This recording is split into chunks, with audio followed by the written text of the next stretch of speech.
Good evening বন্ধুসকল, গা পা ধুই ডিউটিলৈ ওলালোঁ এতিয়া দেই।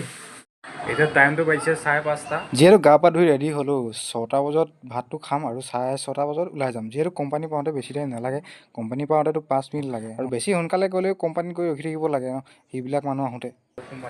বন্ধুসকল, এই ৰুমটো মানে নতুনকৈ বনাই আছে, এতিয়া বৰ্তমান পুটিঙহে কৰি থৈছে। বেকগ্ৰাউণ্ড চাউণ্ডটো মানে ইমান ইকো আহে, মানে মজা লাগে কথা পাতি।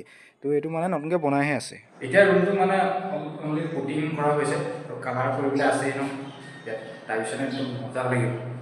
ইয়াতে মানে কেইবাটাও ৰুম বনাই আছে, যিহেতু ডুমৰ হ'ল ন। তলত আমি থাকোঁ আৰু ওপৰত এতিয়া নতুনকৈ মানুহ থাকিব আৰু নতুনকৈ মানুহ আহিব। নতুন ৰুমত মজা ল'ব আৰু চৰ্টৰ ওপৰত গৰম হ'লে মানে একদম হাৱা মজা আহি আছে। মানে বেকগ্ৰাউণ্ড চাউণ্ডে তোমালোকে গম পাইছা ন, হাৱা মানে আমাৰ মজা আহি আছে, মানে মজা লাগিছে।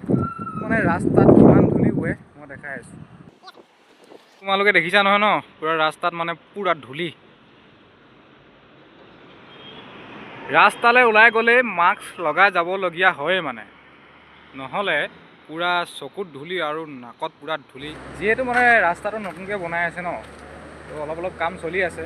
সেইটোপা মাটি পেলাই আছে, মাটিবোৰ মানে এতিয়া ৰ'দত পূৰা শুকাই গৈছে ন।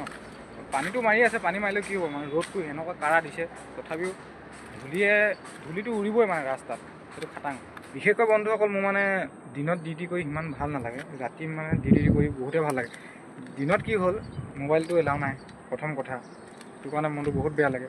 আৰু ৰাতি হ'লে মোবাইল এলাও থাকে, মোবাইল বিন্দাছ চলাই থাকিব পাৰি, মজা কাম কৰি থাকিব পাৰি, মোবাইল চলাই থাকিব পাৰি। আৰু দিনত হ'লে 12 ঘণ্টা ডিউটি, একদম মগজ মাৰি কাম, মোবাইল এলাও নাই, একদম মেথা বেয়া হৈ যায়। মানে ৰাতি মানে বেষ্ট ডিউটি, মানে মোৰ কাৰণে ৰাতি মজা ডিউটি। দেখিছা ন ৰুমৰ তলত কিমান এটা ধুনীয়া পৰিৱেশ নহয়, মানে তলত মানে পূৰা লেতেৰা, ইতনা প্লাষ্টিক, মানে ইমান প্লাষ্টিক আছে ইয়াত, বহুত প্লাষ্টিক হয় নাই। এইবিলাক আৰু মালিকে চাব লাগে ৰুমত আহি কি হৈছে কি নাই হোৱা। মালিক নাহেই ৰুমত।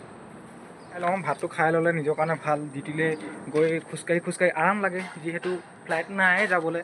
সেইবাবে ভাতটো আগতে খাই লৈ অলপ 5 মিনিটমান ৰেষ্ট কৰি বহি আৰামছে যাম আৰু ডিউটি হ'লে কি হয়, ৰাতিপুৱা 4টাতে উঠ, ভাত বনা, লৰালৰিকৈ খা।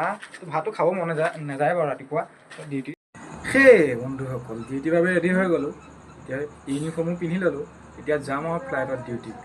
ভাতটো খাই অলপ ৰেষ্ট কৰি ল'লোঁ, ভাল লাগিলে আৰু এতিয়া যাম আৰু। চলো।